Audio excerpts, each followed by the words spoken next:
যে মোমেন্টাম যখন আনসার্টেন হয়ে যাবে তখন তার পার্টিকেল নেচার শো হবে। ঠিক আছে, মোমেন্টাম মানে কি পার্টিকেল কেন শো করছে না, পজিশন সার্টেন, পজিশনটা সব জায়গায় বেশি না পজিশনটা যখন সার্টেন, পজিশন যখন সার্টেন তখন সে পার্টিকেল। মানে আমি বলছি এই জায়গাতে আছে, এই জায়গাটায় আছে, এক্স কমা ওয়াই পয়েন্টে আছে, এই পয়েন্টে। তুমি এটাকে ওয়েভকে বলতে পারবো না জায়গায়, ওয়েভ তো সব জায়গায় আছে, পুরো জায়গায় ছড়িয়ে আছে, কিন্তু পার্টিকেল একটা জায়গায় আছে। তাহলে পজিশন যখন সার্টেন করছি, পার্টিকেল বলে দিচ্ছি, তখন মোমেন্টাম আনসার্টেন।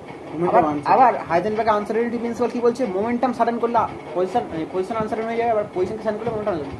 উল্টোটা ধরি, মোমেন্টামকে যদি সার্টেন করি তাহলে সেক্ষেত্রে পজিশন আনসার্টেন হয়ে যায়, মানে পজিশনের রেঞ্জ অনেকটা বেড়ে যাবে। মানে কি এই টেবিলের এই জায়গা থেকে ওই জায়গার মধ্যে যে কোনো জায়গায় থাকতে হবে, মানে কি একসঙ্গে সব জায়গায় থাকছে, মানে এই পুরো রেঞ্জ জুড়ে ও সমস্ত জায়গায় থাকছে, যেটা ইলেকট্রনের ক্ষেত্রে বলা যেতে পারে। ইলেকট্রন এক্স্যাক্টলি, ইলেকট্রনের যে আমরা অরবিটাল বলি, হ্যাঁ এস অরবিটাল পি অরবিটাল, আমরা দেখি এস অরবিটালে কটা ইলেকট্রন থাকতে পারে, দুটো থাকতে পারে।